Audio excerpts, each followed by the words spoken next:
Hey there, everyone. Welcome to our first digital R&R.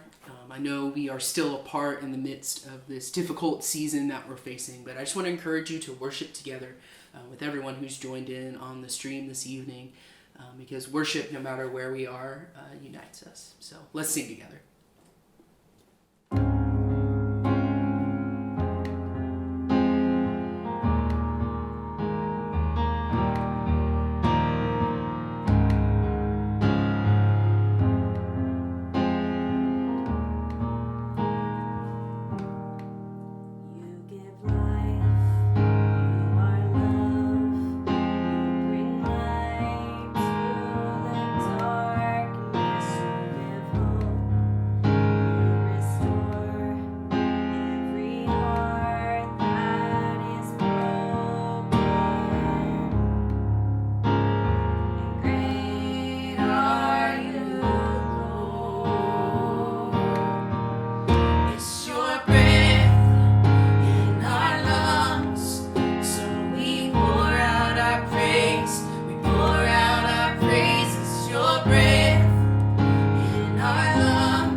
Would you pray with me?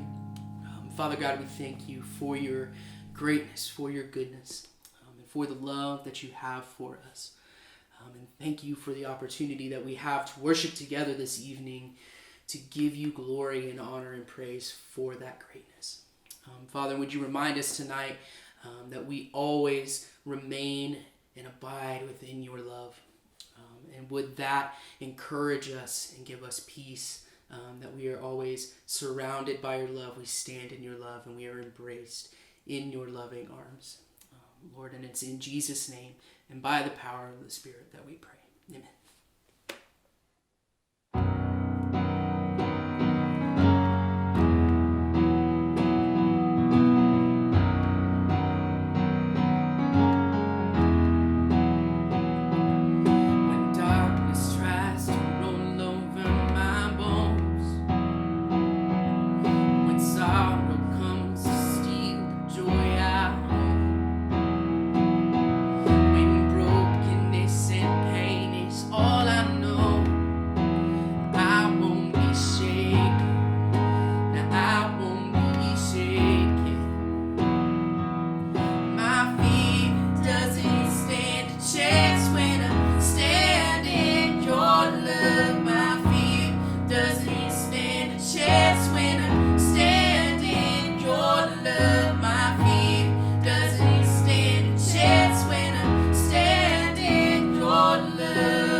So welcome to Digital R&R.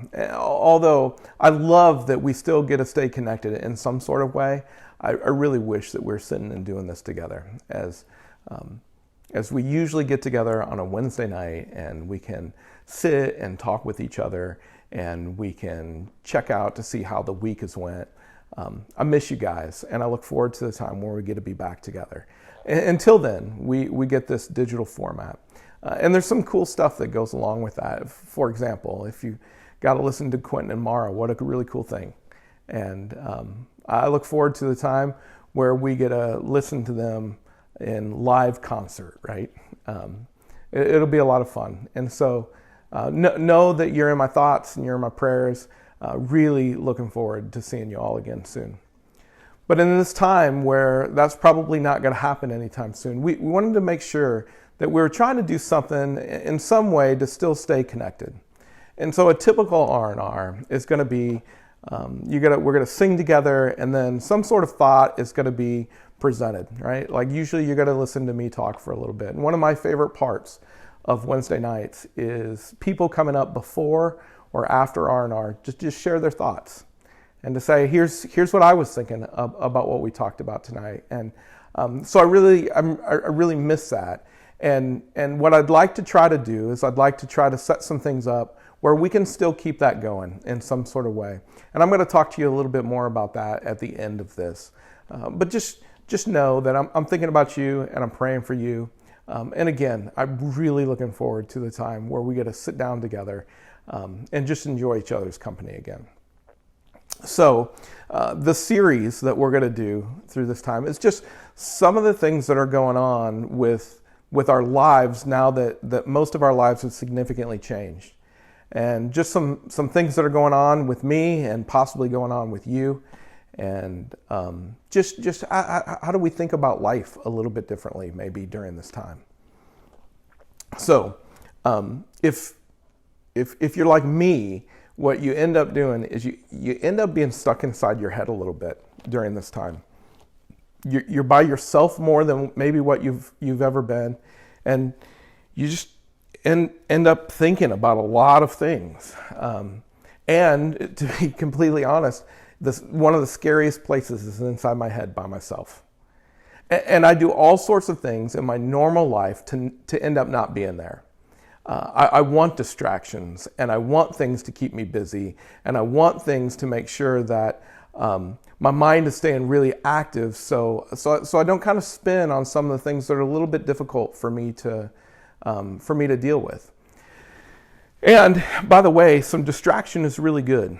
And you've probably seen some of the good ways to stay distracted during this time. As a matter of fact, I've heard some of you are doing some really cool things. You're building gardens, you're riding bikes with your kids,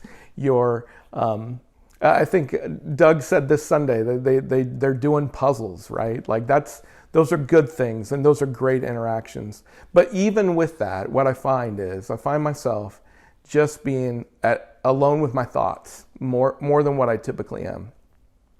And I don't know why that should be a place that causes discomfort, but it really does. It's a place where I end up thinking about things that I wish were different, things that I wish were better, things that I wish I wouldn't have done, so these are the things that I start to go through in my brain. And what's interesting to me is I would avoid these times of aloneness. And some of you aren't like that. And some of you are thinking, no, like I really enjoy my time of solitude and being by myself. I even think that people do that though. You still want to be distracted in your time by yourself. And you don't want to, you just don't want to spend time just thinking about all of the things that are rolling around in your head that you're trying to distract yourself from. What's interesting to me is the Bible has a little bit of a different viewpoint of alone time.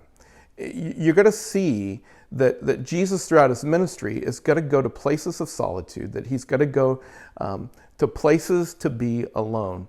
And it actually happens well before Jesus. If you want to look at Psalms opens up in Psalms 1 and 2, it says this: "Blessed is the man who walks not in the counsel of the wicked, nor stands in the way of sinners, nor sits in the seat of scoffers.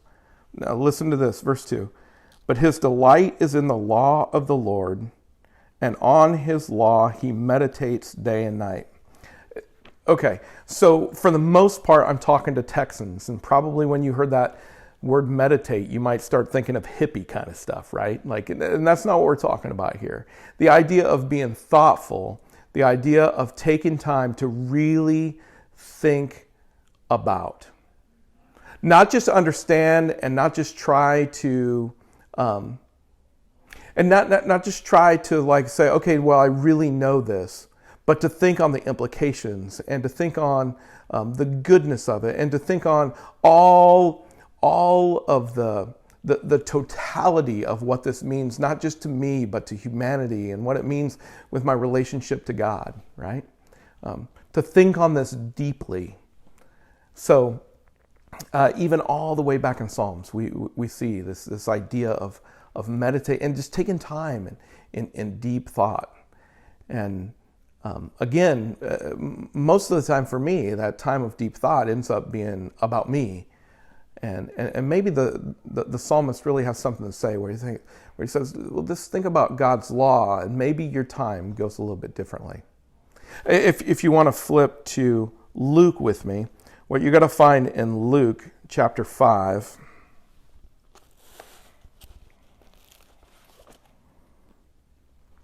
I'm going to start in verse 12. While Jesus was in one of the cities, there came a man full of leprosy. And when he saw Jesus, he fell on his face and begged him, Lord, if you will, you can make me clean. And Jesus stretched out his hand and touched him, saying, I will be clean. And immediately the leprosy left him. And he charged him to tell no one, but go and show yourself to the priest, and make an offering for your cleansing, as Moses commanded, for a proof to them. But now even more report about him went abroad, and great crowds gathered to hear him and to be healed of their infirmities. But he would withdraw to desolate places and pray.